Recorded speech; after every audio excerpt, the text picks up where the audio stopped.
Welcome sa ating programang Boses ni Magdalena. Pakinggan na po natin ang ikalawang kabanata ng ating story. Pagkatapos ng klase, duman ako ng Jollibee para bumili ng manok para kay Mang Joseph. At pagdating ko ng bahay, binigay ko sa kanila ito at yun na ang kinain namin nung gabing yun. Nasa kwarto na ako at nakahiga habang nagbabasa ng libro tungkol sa blood vessel at ang epekto ng mga kemikal sa katawan natin. Noong narinig kong may bumagsak sa room ni na Julie. Ang pagpapatuloy ng ating kwentuhan. Agad akong tumayo at lumabas. Tsaka ako tinungo ang silid nila.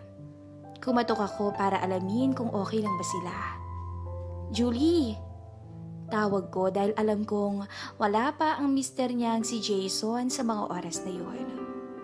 Bumukas ang pinto at nakita kong nagkalat ang bubog sa sahig nila. Anong nangyari? Tanong ko agad sa kanya. Nasagi ko yung flower vase namin, kaya bumagsak sa sahig. Sagot niya. May sugat ka? Ang sabi ko nung nakita kong duguan ng kamay niya. Wala ito, sagot niya naman sa akin. Teka lang ha, may first aid kit ako eh. Ang sabi ko sa kanya at umalis ako at kinuha ang first aid ko. Naku Dan, okay lang talaga ako, ang sabi niya sa akin. Ano ka ba?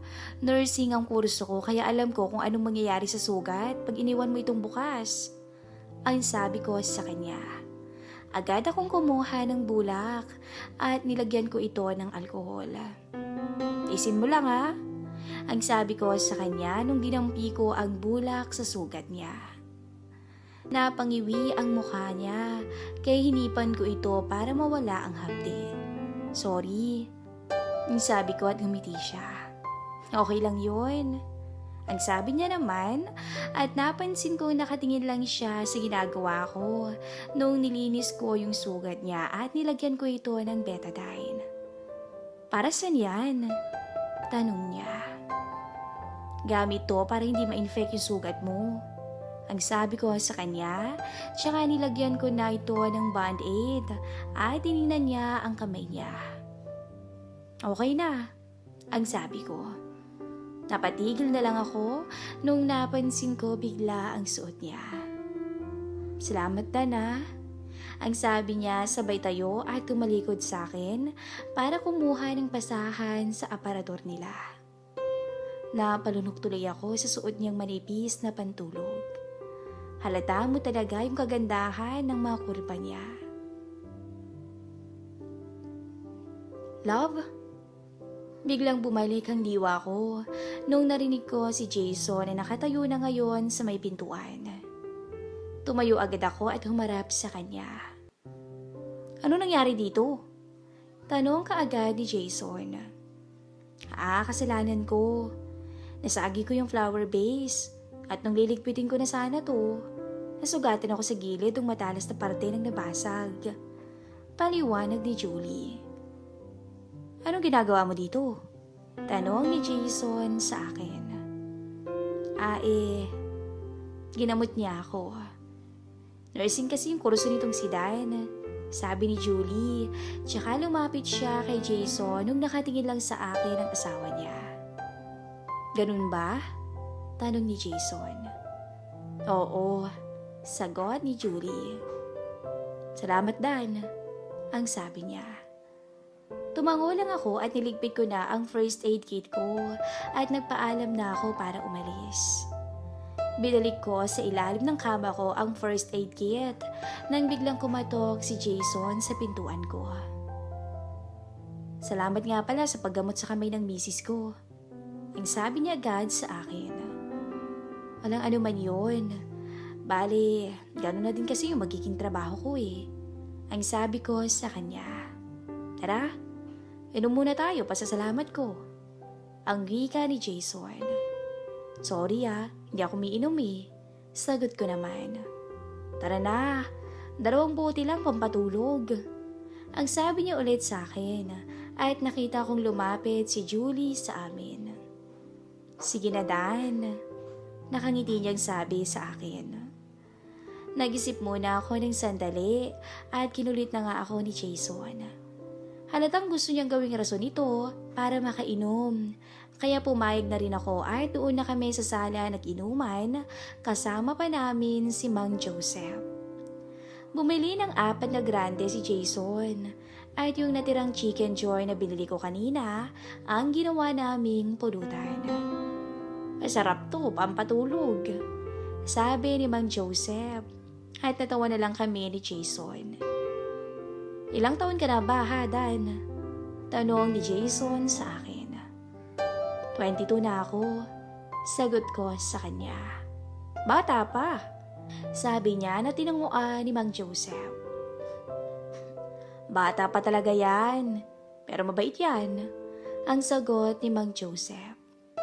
Kita ko nga sabi ni Jason at napatingin kaming tatlo kay Julie nung bumaba siya sa hagdanan.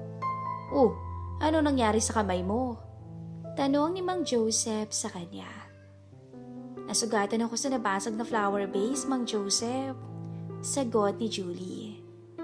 Si Dan ang gumamot sa kanya kaya nga nagpainom ako ngayon Masasalamat ba? Sabi naman ni Jason. Sus, naghanap ka lang ng rason para makainom sabi naman ni Julie sa kanya, dahilan para mapakamot ng ulo ang mister nito at natawa na lang kami ni Mang Joseph. Lumabas ng kwarto ang misis ni Mang Joseph na si Manang Wilma at nakita kami sa sala. Dan, mabutit nandito ka, ang sabi niya. Bakit po Manang? Tanong ko. Meron ka bang band-aid? Tanong niya. Opo, meron po. Sagot ko sa kanya. Pahingi nga ng 2, ilalagay ko lang sa gasgas ko. Ang sabi niya. Sige po Manang, ikukuha ko po kayo. Ang sabi ko at nung patayo na ako bigla akong pinigilan ni Jason. Hindi na. Love, ikaw nang kumuha. Ang sabi ni Jason sa misis niya. Ako? Tanong naman ni Julie. Oo, sagot ni Jason. Hindi na, nakakahiya naman. Sabat ko naman. Hindi yan. Sige na love, ikaw nang kumuha. Utos ulit ni Jason kay Julie. Saan mo ba nilagay yung first aid kit mo? Tanong ni Julie sa akin. Nasa ilalim ng higaan ko, sa bandang paanan. Sagot ko naman. Sige, ako nang kukuha. Sabi ni Julie at umalis na siya. Yan, para naman hindi maputol yung inuman natin. Ang sabi ni Jason sa akin. Tama, tagay pa. Sabi ni Mang Joseph, sabay sinampal siya ng mahina sa balikat ni Manang Wilma. Naubos na namin ang pangalawang bote ng grande. At dahil hindi ako sanay sa inuman, medyo tinamaan na ako ng kaunti. Lasing ka na agad, Dan? Tanong ni Mang Joseph sa akin. Pasensya na sa inyo hindi ho kasi ako malakas uminom Ang sabi ko sa kanila. Okay lang yan, Dan. Ako nga noon hindi malakas pero ngayon, sabay tungga nito ng baso. Malakas na. Sabay tawa niya na ikinatawa na rin namin ni Mang Joseph. Wala pa ba si Julie? Tanong ni Manang Wilma nung napansin niyang hindi pa rin bumababa si Julie. Teka, tignan ko baka hindi niya nahanap yung first aid kit ko sabi ko. Pumayag naman sila kaya umakyat na ako sa itaas. Nung papasok na ako, nakita kong nakatayo lang sa gitna ng kwarto ko si Julie. Hawak niya ang first aid kit ko. Julie, tawag ko sa kanya at parang nagulat pa ito nang lumingon siya sa akin. Dan? Napasigaw pa siya sa gulat. Ano nangyari sa'yo? Tanong ko sa kanya. Parang hindi ito mapakali nung nilapitan ko siya. Wala. Heto, nakuha ko na Ang sabi niya. Inabot niya sa akin ang first aid kit ko. Kinuha ko ito at kumuha ko ng 2 band-aid sa loob. Sige, mauna na ako ang sabi nito sabay umalis na siya ng room ko. Nagtaka na lang ako sa inasal niya. Heto na po, Manang Wilma. Binigay ko sa kanya ang 2 band-aid na hiningi niya at pumasok na siya sa silid nila. Habang nasa tabi lang ni Jason ang misis niyang si Julie. Dan, maupo ka na rito at tagay mo na, ang sabi ni Mang Joseph sa akin. Umupo naman ako sa pagitan nilang dalawa ni Jason. Heto Dan, tagay mo. Inabot ni Jason ang baso at dahan-dahan ko nang ininom ang beer habang sinusulyapan ko si Julie na abala sa pakikipagkulitan sa mister niya. Nung naubos na namin ang huling bote ng grande, nangangarag na ako at parang gusto ko nang matulog sa sofa. Hindi nga sanay ang batang to, sabi ni Mang Joseph kay Jason. Lampa, hindi kagaya natin. Totoong lalaki, no, Mang Joseph? Ang sabi ni Jason sa kanya na ikinatawa ng matanda. Hoy, Dan, ano? Kaya mo pa ba? Tanong niya sa akin. Tumatango na lang ako at ngumingiti. Inakyat na nila ako sa kwarto ko at inilapag sa kama. Matulog ka na, Dan, sabi ni Mang Joseph at nakita ko pa silang nakatayo lang at tumingin sa paligid. Ha? Inayos pala niya yung nabutas na pader. Dinig ko yung sabi ni Mang Joseph. Mabuti naman. Loko-loko yung dating nakatira dito eh. Biro mo? Nakamasid pala sa amin yung tarantadong yun? Ang sabi ni Jason. Humihit-hit kasi kaya ganun yun. Sagot naman ni Mang Joseph. Mabuti nga pinalayos yun dito eh, kundi mapapatay ko yung gagong yun. Sabi ni Jason. Natakot tuloy ako sa sinabi niya. Lumabas na sila at mabuti na lang hindi nila napansin ang pader na ginawa ng maliit na espasyo ng dating tenant noon. Kung hindi, mahuhuli nila na meron pang isang nakatago sa likuran ng poster ni Kobe Bryant. Nakatulog ako siguro mga ilang oras nang bigla akong magising dahil sa tindi ng sakit sa tiyan ko, kaya nagmamadali akong bumangon. At kahit nahihilo pa ako, nagmamadali akong bumaba ng hagdanan para magbawas sa banyo. Nakahinga ako ng maluwag pagkatapos ko. Nakita ko sa wall clock na mag-aalas 2 na ng madaling araw. Uminom muna ako ng tubig bago ko bumalik sa silid ko. Malapit lang sa hagdanan ang room nila Jason. Kaya nung nasa tuktok na ako, narinig ko bigla ang pag-uga ng kama nila. Napahinto na lang ako at nakiramdam. Yung poster. Naalala ko bigla at dali-dali akong nagtungo sa room ko at pinatay ang ilaw. Lumuhod ako sa harap ng poster ni Kobe Bryant at maingat ko itong tinanggal. Napamura na lang ako sa nabungaran ko. Nakatihaya na si Julie. Nakalaylay ang ulo nito sa gilid ng higaan habang nakasampas sa kanya si Jason. Halos mabuti ang mga mata nito dahil sa tindi ng tinatamasa. Nagising talaga ang diwa ko noon at natangay na rin ang alon.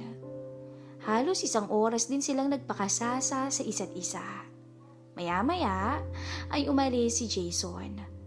Parang may kinuha. At nakita ko ang mukha ni Julie na parang natutulog na. Wala na siguro? Ang sabi ko nang biglang umangat ang ulo niya at tumingin kung saan ako nakapwesto. Napatigil ako at hindi gumalaw. Naisip ko na coincidence lang siguro na napalingon siya sa direksyon ko. Heto na, love. Narinig kong bumalik na si Jason. Lagay mo lang sa mesa. Ang sabi ni Julie habang nakatingin pa rin siya sa kinaroroonan ko. Nagsisimula na akong kabahan dahil baka isumbong niya ako sa mister niya. Kung sakali, Naku, patay ako nito. Nakita kong umupo sa tabi niya si Jason at hinalikan siya nito. Nag-enjoy talaga ako sa iyo, love. Ang sabi ni Jason sa kanya. Talaga? Nag-enjoy din ako, love. Sagot naman ni Julie habang nananatili ang mga mata niya sa direksyon ko. Sige na, matulog na tayo. Yaya ni Jason. Lumingon siya sa asawa niya nung tumayo ito. Tsaka lumingon muli siya sa akin. Unti-unting bumangon at umupo si Julie, tsaka humarap siya sa akin. Sige, love, ikuha mo nga muna ako ng towel. Ang utos niya kay Jason. Heto, abot ni Jason sa kanya at nung kinuha niya ito, pinunasan niya ang pawi sa leeg. Pababa, buong harapan niya, habang nakatingin lang siya sa akin. Maya-maya ay tumayo na siya. Ang sexy mo talaga, love. Dinig kong sabi ni Jason. Niyakap siya nito mula sa likod at sinandal ni Julie ang ulo niya sa leeg ng mister. Pwedeng isa pa? Biglang sabi ni Julie. Napangangano lang ako sa narinig ko. Sorry talaga, love. May pasok pa ako bukas eh. Sabi naman ni Jason sa kanya, sabay bitaw niya kay Julie at nagayos na ito ng sarili at humiga na. Lumingon sa akin si Julie at sinabing, paano na lang ako? Gusto ko pa. Mamaya na lang, love, sabi ni Jason. At ngumiti naman si Julie. Halika na, matulog na tayo. Yaya ni Jason sa kanya. Muling nagpunas ng sarili si Julie. Pagkatapos ay binato ang towel sa direksyon ko. Shit. Napamura na lang ako at agad umatras palayo sa pader. Alam niya? Mahinang sabi ko at doon, nagmamadali kong binalik ang poster ni Kobe Bryant at bumalik na sa pagkakahiga. Lagot. Alam niya? Kabadong sabi ko habang nakatitig lang sa pader. Abangan ang susunod na kabanata ng ating story.